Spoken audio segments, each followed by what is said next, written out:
السلام عليكم.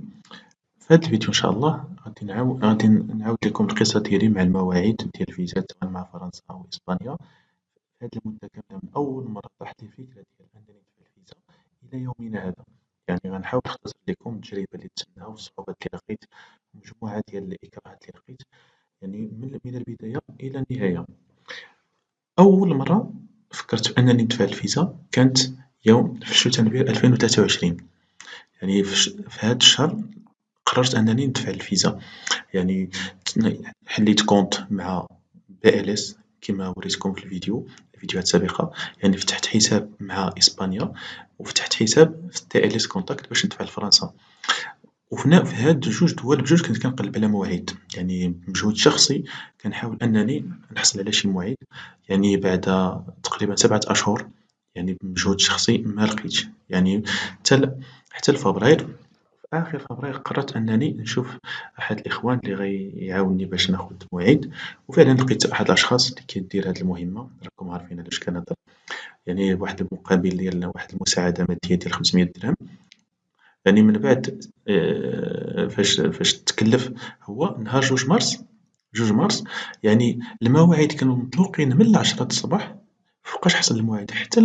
ل 11 و 49 دقيقة، يعني من بعد ساعة و 49 دقيقة عاد باش خدا الموعد. يعني من هادشي كامل ديك الساعة اكتشفت أن هاد السيد ما كيخدم لا روبو ولا حتى شي حاجة، يعني فقط مجهود شخصي، يعني كيدير عدة محاولات لي طونطاتيف كل مرة كيعاودهم. يعني من تما صافي اكتشفت هاد المعلومة. من بعد ما غاديش نحاول أن ناخد يعني مواعيد عن طريق أحد الأشخاص، يعني بجهد شخصي غنحاول عاوتاني ناخدو. يعني من بعد تقريبا نهاية هاد الفيزا الأولى، يعني في شتنبر 2024 يعني رجعنا للعادة القديمة، هو البحث عن المواعيد. عاوتاني نفس الطريقة بقيت كنقلب سواء مع فرنسا أو مع إسبانيا، قلت اللي لقيت الأول غندفع ليه، حيت ماشي ضروري تبقى غير مع دولة وحدة، يعني وهذا خطأ كيديروه مجموعة من الإخوان. بغيتي تدفع الفيزا وكنتي مهتم باغي تمشي، خاصك تشوف بجوجهم فرنسا وإسبانيا وبقى تدفع الموعد اللي جا الأول توكل على الله، حيت هاد جوج دول راه بحال بحال تقريبا. يعني في شتنبر 2024 لقيت ما لقيتش يعني أكتوبر 2024 ما لقيتش، نوفمبر حتى 22 نوفمبر يعني من بعد شهرين ونصف تقريبا أو 3 أشهر، هنا خديت موعد مع أكادير، مع PLS أكادير، زعما على أساس باش ندفع بشهادة العمل، شهادة العمل في أكادير، أنا نورمالمون تابع لقنصلية الرباط بإسبانيا. نهار نمشي نحط الدوسي يعني تم الرفض ديالو، حجة أن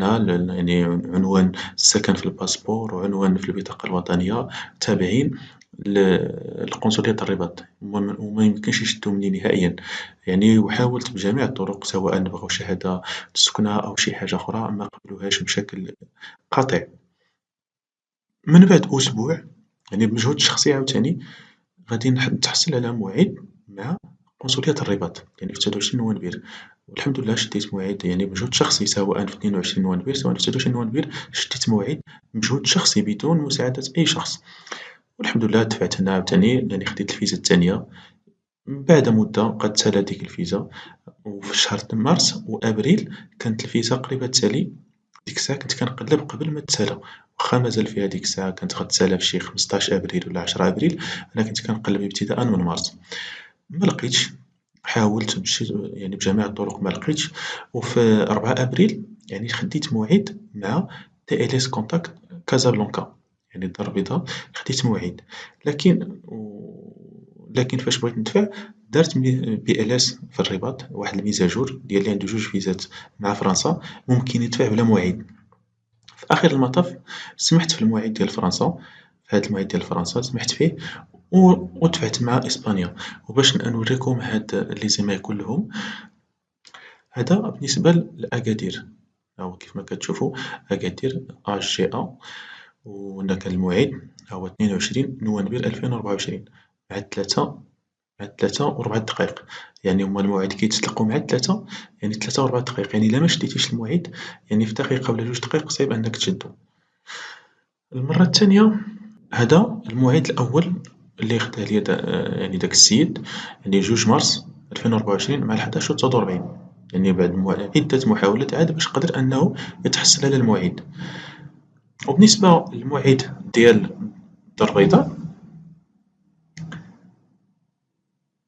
فاش درت يعني التسجيل في 25 مارس هي 2025 توصلت بهذا الميساج اللي كيتوصل به يعني اي واحد دار حساب مع تي ال اس كونتاكت. من بعد هاد الرسالة كتوصل بها من بعد ما كتخلص، يعني كما كتلاحظوا هنا 4 شهر 4 2025 ما عندنا شونس، يعني من بعد ما كتخلص كيعطيوك هاد الموعد. هذا هو الميساج اللي توصلت به فاش صيفطوا لي الموعد ديال فرنسا، وتيعطيوك 24 ساعة خاصك تخلص. هادي في كا واحد، كا دو و كا تخوا على ما أعتقد كيعطيوك ساعتين، إلا ما خلصتيش في ساعتين يعني كيتلغى لك داك الموعد. دابا السؤال اللي كنت يفكر فيه الجميع وغيسولو الجميع هو كيفاش خديتي المواعيد، كيفاش شديتيهم؟ يعني هذا واش ممكن تعطينا رقم ديال داك الشخص اللي عطاك يعني اللي عاونك باش خديتي المواعيد؟ غادي نبدا بالجواب ديال السؤال الأخير، النيميرو ديال داك الشخص ما كنعطيهاش، لحقاش في الأول كان تيدير ثمن مناسب مع الناس، شوية بدا كيطلع حتى هو واحد الأثمنة اللي مبالغ كبيرة بزاف ومبالغ خيالية، صافي اضطريت أني مبقيتش كنبارطاجيه مع أي شخص. أنا براسي فاش رجعت عندو المرة الثانية كان طلب لي واحد المبالغ اللي كبيرة، داكشي علاش درت هاد الفيديو هنا باش نبارطاجيه مع الناس بأن راه ماشي ضروري غتمشي عند السمسار ولا شي حاجة، يعني ممكن بوحدك تاخد المواعيد. دابا كيفاش خديت المواعيد؟ بالنسبة لتاع LS كونتاكت هداك لحسن الحظ هداك جيت مع داك الميزاج الأولى دفعت يعني نتا وزارك، أنا من بعد 3 أيام فاش درت التسجيل صيفطوا لي الموعد ولا 5 أيام صيفطوا لي الموعد، يعني ما طولوش، ماشي شي مدة طويلة، يعني تسجلت 25 مارس، يعني نهار 2 مارس ولا 3 مارس نهار 2 أبريل أولا 3 أبريل عاود صيفطوا ليا الإيمايل فيه المسائل فيه المواعيد فيه التوقيت فيه كلشي، يعني هو تيصيفطو بشكل ألياتوغ معندكش شي معيار. غادي نهضرو على كيفاش خديت مواعيد مع PLS.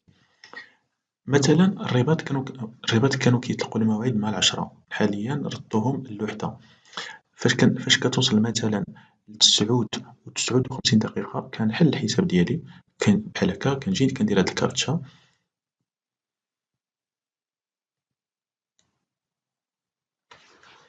من بعد ما كنجيو لهاد الصفحة كنعمر هاد المعلومات، مثلا الرباط كتعمر هاد المعلومات، فيزا شينغان كتجي لهنا شم تيب د فيزا، وهنا كدير الكاتيجوري كندير غير نورمال، ما كنديرش بريميوم، يعني نورمال باش كنشد، ما كنبركش على هادي، يعني فاش كندير بحال هكا كتكون وصلت تسعود تسعود وخمسين، نقدر ندخل مثلا الحساب مع تسعود وتمنية وخمسين، كندخل بحال هكا كنتسنى، فاش كدير العشرة زيرو زيرو كنتسنى واحد 10 ثواني وكندير وكنكليكي هنا، صافي من بعد يعني سواء فاش خديتو في أكادير، يعني هادشي اللي درت مع المرحلة الأولى، يعني المحاولة الأولى خديتو، مع الرباط يعني في المحاولة الأولى خديتو، ولكن عاوتاني درت واحد المتغيرات أخرين جداد، هو أنني كنت كنقلّب على شي بلاصة اللي فيها أحسن يعني كونيكسيون، مشيت يعني القهاوي حاولت نعبر كل قهوة كنعبر الويفي ديالها بداك لابليكاسيون سبيد تيست، يعني كنشوف يعني شحال الفيتاس ديال داك الويفي وشحال الفيتاس ديال لا كونيكسيون، في آخر المطاف لقيت بأن لاكارت ديال اتصالات المغرب هي اللي كتعطينا واحد الكونيكسيون اللي مجهدة، نهار كنبغي ندير مثلا كنبغي ناخد الموعد كندير روشارج نجمع 3 في اتصالات المغرب وكنجرب به، ممكن في بلاصة ولا في مدينة فاش كاين تلقى إنوية اللي مجهدة، ممكن تلقى أوروجي اللي مجهدة، ممكن يكون الويفي هو اللي مجهد، يعني نتا غتشوف تشوف لا فيتاس اللي مجهدة، حيت أنا إلا تعطلتي غير شي شوية كيكون شي واحد آخر كيسبقك كياخد الموعد، يعني هادشي أنا اللي درت في دوك 2 محاولات، والحمد لله دابا يعني مع هاد الميزاجور اللي دارت بائلة الرباط يعني اللي عنده 2 كيمشي كيدفع بلا ما تحتاج تاخد الموعد، وهذه هي التجربة ديالي مع المواعيد، واللهم ييسر للجميع.